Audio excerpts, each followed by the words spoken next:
জড়িত কিনা আমি ওর বক্তব্য শেষ করব। তার আগে একটি বিষয়ে কথা বলতে চাই।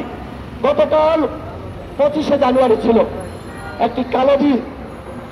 1975 সালে ওই দিনে স্বাধীনতার পরে 1973 সালে যে নির্বাচন হয়েছিল, সেই নির্বাচনে আওয়ামী লীগ ক্ষমতা এসেছিল এবং 25শে জানুয়ারি তারা 11 মিনিটের মধ্যে আইন পাশ করে বাংলাদেশে বাকশাল কায়েম করেছিল।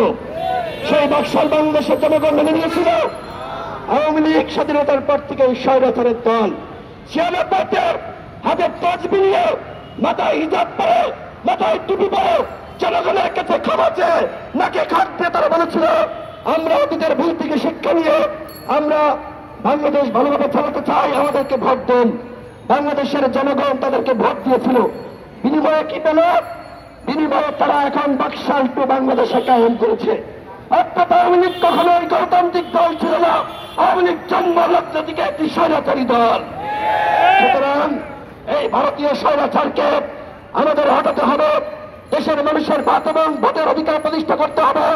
যে লড়াই শুরু হয়েছে, যে সকল রাজবন্দীরা জেলে রয়েছে তাদের মুক্তি করতে হবে। একই সাথে সাবেক 3 বারের প্রধানমন্ত্রী খালেদা জিয়া যদি আপনারা বিএনপির নেতা কর্মীদের উদ্দেশ্যে বলতে চাই, তাকে যদি আপনারা ওই গৃহবন্দী অবস্থা থেকে মুক্ত করতে না পারেন তাহলে চলমান আন্দোলন কখনই সফল হবে না।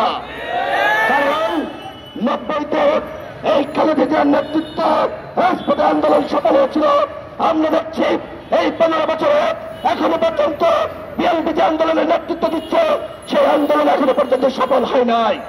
সুতরাং যোগ্যদেরকে নেতৃত্বের জায়গায় বসাতে হবে, তরুণদেরকে বসাতে হবে। বয়সের চাপে তারা কোন নেতৃত্ব দিতে পারছে না, তাদের মাধ্যমে কোনো বিতর্ক কোনো সৃষ্টি হবে না। হয়তো বিএনপির শীর্ষ নেতারা আমার উপর অভিমান করতে পারে, রাগ করতে পারে, কিন্তু জনগণ আজকে বড় দলগুলোর আমাদের এই যে আমরা সঠিক আন্দোলন